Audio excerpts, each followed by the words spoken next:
important goal for most of us is to help our baby develop into a child and then an adult who really thinks about how other people feel, and they make choices and decisions a lot in life based on how they impact and affect others. This is called empathy.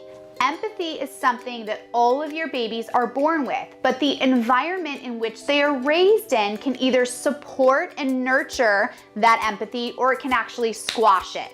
So this is a really important topic for us to cover because it is going to play out in your baby's life forever into their adulthood.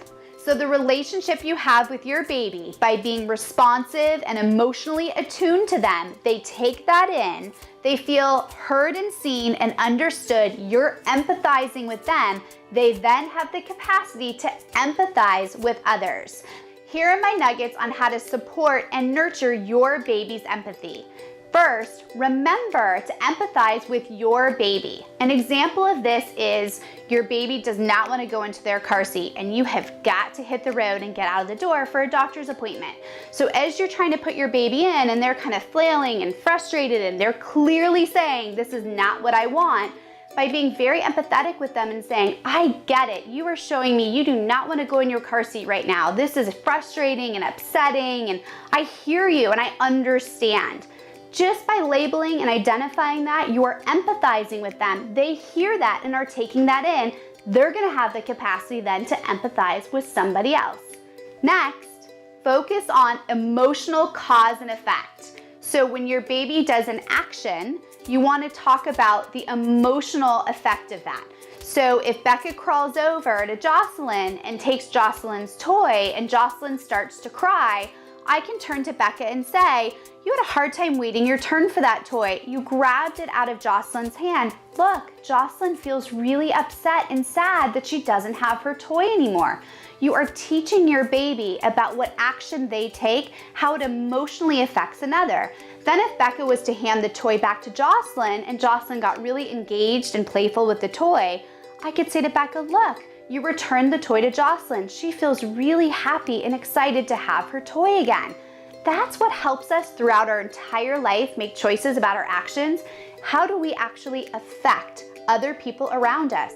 This is so productive in raising an emotionally aware child, allowing them the opportunity to be able to focus on how their actions make somebody else feel. Talk about an incredibly important thing to learn that will play a huge role in their entire life and all of their relationships. Number 3, read stories to your baby that talk about how others feel. This is a great way to kind of wrap in that storytelling element that connects really well with a baby's brain to teach empathy. That cause and effect throughout a story about someone helping a friend or someone thinking about their mom and doing something nice. I like that one. So there are a lot of stories out there that really can teach your baby and children how to think about others. Perfect for empathy. Next, model empathy. We've talked about doing that directly with your baby. Now I want you to think about it on a bigger scale. At this age, your baby is really aware. They're assessing, imitating, and learning about the emotional environment around them. So by you modeling empathy with a friend, a family member, or a partner, really teaches them about that relationship and having empathy in it. And finally, share how you feel. It's your job to teach your baby about the environmental world around them. So if we never say we're frustrated, if we never cry or show tears, we're giving our babies an inaccurate perception of the emotional world. We're trying to teach them empathy. We gotta be real with them. It's okay to say to your baby, I'm feeling really frustrated that it's so hard to get to in your car seat right now.